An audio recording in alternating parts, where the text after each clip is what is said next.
As the first heir of a top-tier family, your grandpa is the strongest human emperor alive. Your grandma is the most beautiful saintess of humankind. And even your younger siblings are already at God tier. But you spend all day sitting in a wheelchair, pretending to be disabled. You eat, drink, and do everything in bed if you can help it.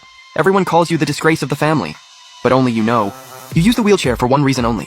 You're just too lazy to walk. After all, as someone who got transmigrated, you know exactly how miserable life as a wage slave can be. So since your family background is this ridiculous in this life, you decide to just lie flat and live like a spoiled rich kid.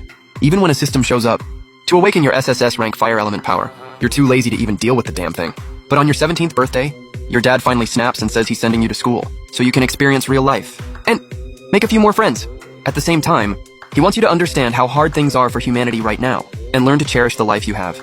You're annoyed as hell by it, but too lazy to argue with your dad. So in the end, you go along with his plan and enroll at Xiangnan No. 1 High School. At that moment, the homeroom teacher of Class 3, Grade 1 walks in. After quieting the class, he says, "Everyone settle down. These two are new transfer students. Starting today, they're part of Class 3. Let's welcome them." The next second, you shift slightly in your wheelchair. Then, the teacher's voice pulls you back to reality. "Sushin, why don't you two introduce yourselves?" Hearing that, Sushin takes off your eye mask, but you just sweep the class with a pair of dead fish eyes. The teacher sees this, and inside he's like, what a nightmare of a kid. But on the outside, he just smiles and says, "Go ahead." Sushin nods and steps onto the platform. "Hey everyone, my name is Sushin. I'm a young master's attendant. I'm an early mid-tier fire element mage with S-rank talent." The moment he says that, the whole class erupts. "No way! An S-rank? That's insane. Our school has only had 2 S-ranks ever. And he's already early mid-tier. He's way stronger than those 2. Shouldn't the real point be that a genius like him is just that young master's attendant? So he's the wheelchair guy? Keep it down, he's right there.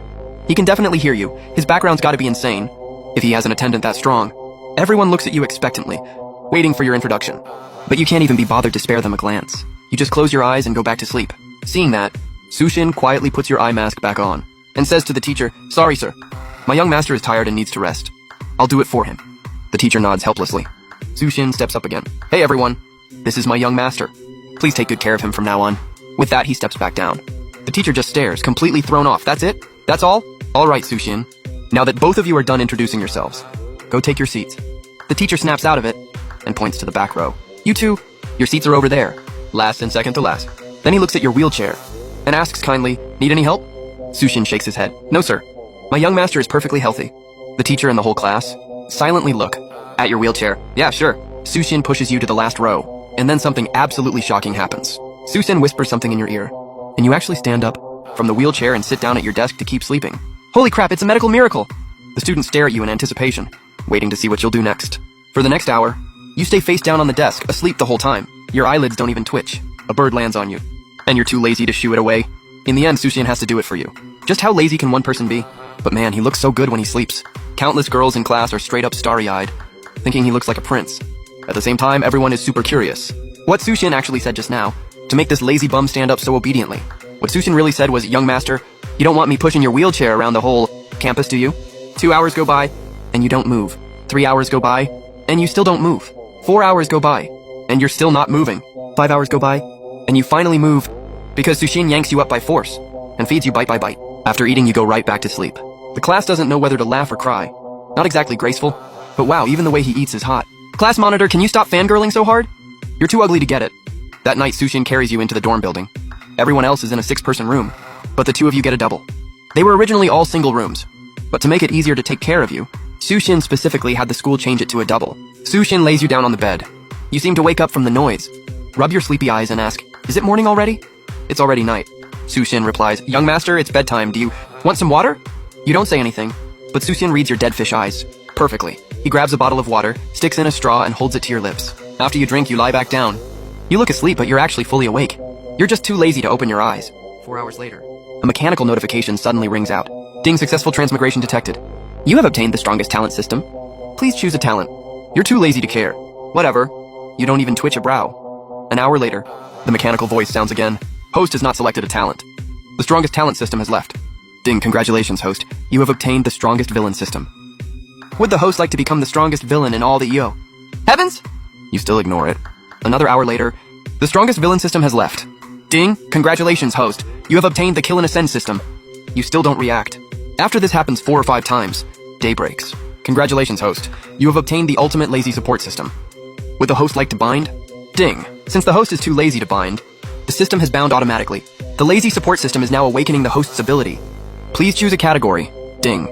Since the host is too lazy to choose, the system has selected automatically. Selection successful. Elemental type. Ding. Host lacks the metal element. Metal element awakening failed. Ding. Fire element detected within the host. Fire element awakening successful. Talent level SSS. Ding. Ability awakening successful. Please begin cultivation. Ding. Since the host is too lazy to cultivate, the system has activated lazy AFK mode. Your fire element is furious at your laziness and is automatically cultivating. Fire element energy plus 110. Your fire L.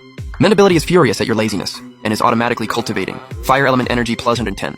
A few hours later, your mage cultivation has reached low mid-tier. The fire element is tired and has stopped cultivating. Hearing that, you actually show a rare mocking smile. That's all? You're already tired? The fire element gets pissed. What gives you the right to laugh at me? Continuing cultivation. Fire element energy. Oh, 8. The fire element gets even madder. What gives you the right to laugh at me? Continuing cultivation. Fire element energy. Watch 8.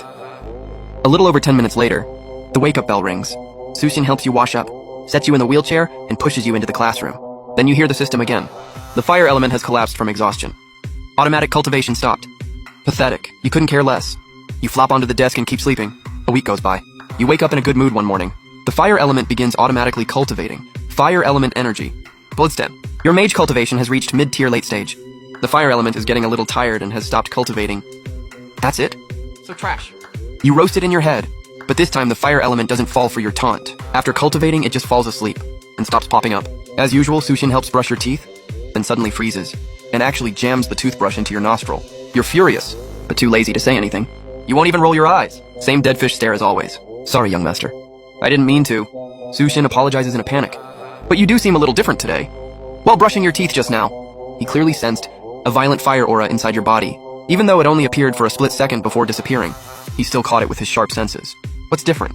I'm just a tiny bit stronger than you now. You're too lazy to say it, so you just give him a look that says he's screwed.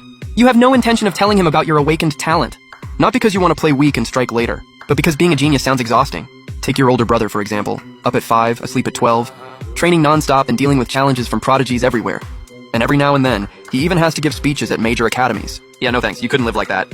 You'd much rather sit in a wheelchair, with people taking care of everything for you. Young master. Sushin tries to press you for answers, but you ignore him. Then the next second, a ball of fire suddenly flies straight at Sushin's face. He instinctively throws up a hand, catches the fireball and crushes it out. His face is filled with shock. Only then do you realize you got tricked. Young master, since when? Sushin is absolutely stunned. On the first day of military training, you oversleep again. No matter how much Sushin shakes you, you just won't get up. To be fair, that's normal for you. But before this, you'd at least open your eyes once. Left with no choice, Sushin has to drag you out of bed by force and wash you up. Looking in the mirror, at Sushin seriously brushing your teeth, and at your own expressionless face, you start thinking about how to get out of military training. A moment later, forget it. Not worth the effort. So exhausting. The fire element bursts out laughing and happily starts cultivating on its own. Energy plus 15. The fire element is thrilled by your unfortunate situation and seriously starts cultivating again. Energy plus 20. You think this fire element might actually be unhinged. The fire element is deeply offended by your evaluation and starts cultivating like crazy. Energy plus 30. The fire element gets tired and stops cultivating. Your fire mage cultivation has reached high tier early stage. That's all you've got? You mock it again. The fire element says no, thank you. You worry about yourself first. Huh, it got smarter. The fire element gives you a smug look and closes the communication channel. After washing up, Sushin is just about to throw you over his shoulder when he hears you say, Sushin, is there any way to get out of military training? Young master, your older brother, stop bringing up my brother. I'm asking you. Young master actually said this many words today. Sushin is stunned for a second, then says helplessly, Young master, your military training is being recorded and sent to the clan leader. Can you just get through today at least? As for the next few days, I'll think of something. After a moment of silence, just as Sushin thinks you've rejected him, you nod. Okay. Sushin is overjoyed. Then it's settled, young master. Sushin is usually known in the family for being cold and aloof, but honestly, he doesn't look very aloof right now. He's reacting like a little kid, jumping at everything. You give him a disgusted look, and nod again. If Sushin knew what his young master was thinking, he'd definitely cry injustice. He really used to be cold and aloof. And honestly, he still is. But that whole aloof act just doesn't work on you at all. He feels like dealing with you is way more exhausting than cultivation. If his father hadn't told him, anyone destined for greatness must toughen the mind and temper the body.